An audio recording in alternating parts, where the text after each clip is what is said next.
അൽഹംദുലില്ലാഹ്. കൊല്ലം ജില്ലയുടെ പീരങ്കി മൈതാനത്ത് സയ്യിദുൽ ഉലമ വന്നപ്പോ എത്ര ആളുകളാണ് എന്റെ പ്രിയപ്പെട്ടവരെ തടിച്ചുകൂടിയത്. എല്ലാവരും കാത്തു നിൽക്കുകയാണ്. 100ാം വാർഷികം ഒന്ന് കാണാൻ വേണ്ടി കാത്തു നിൽക്കുകയാണ്. സയ്യിദുൽ ഉലമ വരുമ്പോ എത്ര ആളുകളാണ് തടിച്ചുകൂടുന്നത് പ്രിയപ്പെട്ടവരെ.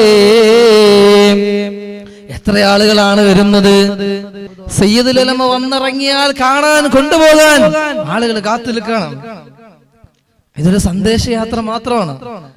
കൊല്ലം ജില്ലയിലെ പീരങ്കി മൈതാനം പോലും അത്ഭുതപ്പെട്ടു സയ്യിദുൽ ഉലമയെ കണ്ടപ്പോ. എന്താണ് ആ ഭംഗി.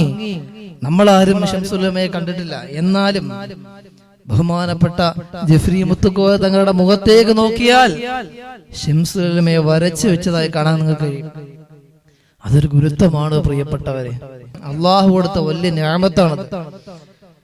സയ്യിദുൽ ഉലമയ്ക്ക് സ്വീകരണം കൊടുക്കാൻ എത്ര ആളുകളാണ് ഒരുമിച്ച് കൂടുന്നത്.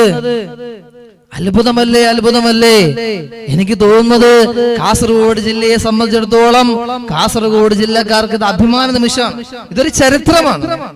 സയ്യിദുൽ ഉലമ കുനിയിലേക്ക് വരുന്ന ആ 100ാം വാർഷികത്തിന് എന്താകുമെന്ന് പറയാൻ കഴിയില്ല. ചരിത്രമാണ് എന്ന കാലത്ത് യാതൊരു സംശയമില്ല. കാസർഗോഡ് ജില്ലയ്ക്ക് ഇതൊരു അഭിമാന നിമിഷമാണ്. എന്റെ പ്രിയപ്പെട്ടവരോട് പറയാണ്, ഒരു സന്ദേശയാത്രയ്ക്ക് പോലും ഒരുമിച്ച് കൂടുന്ന ആളുകൾ എന്താകുമെന്നറിയില്ല. സയ്യിദുൽ ഉലമ പറഞ്ഞത് കണ്ടില്ലേ, 100ാം വാർഷികത്തിന് എന്താകുമെന്നറിയില്ല. കാരണം ഒരു സന്ദേശയാത്രയ്ക്ക് ജനസാഗരങ്ങൾ ഒരുമിച്ച് കൂടുമ്പോ ഒരു സമ്മേളനത്തിനുള്ള ആളുകളാണ് ഒരു സന്ദേശയാത്രയ്ക്ക് ഒരുമിച്ച് കൂടുന്നത്. സയ്യിദുൽ ഉലമ എന്ന് കാണാൻ, അവിടുത്തെ ദുആയിൽ ഒന്ന് പങ്കെടുക്കാൻ. കാസർഗോഡ് ജില്ലയിൽ ഫെബ്രുവരിയിൽ സമ്മേളനം നടക്കുമ്പോ, 100ാം വാർഷികം നടക്കുമ്പോ അല്ലാഹു എത്ര ആളുകളാണ്, എന്താകുമെന്ന് പറയാൻ കഴിയില്ല. കാസർഗോഡ് ജില്ലയെ സംബന്ധിച്ചിടത്തോളം സമസ്ത കേരള ജംഇയ്യത്തുൽ ഉലമയുടെ 100ാം വാർഷികം നടക്കുന്ന സമയത്ത് കാസർഗോഡ് ജില്ലയിൽ കാലുകുത്താൻ ഇടമുണ്ടാകുമോ എന്ന് പോലും പറയാൻ കഴിയില്ല. അത്രയ്ക്ക് സ്വീകാര്യതയാണുള്ളത്.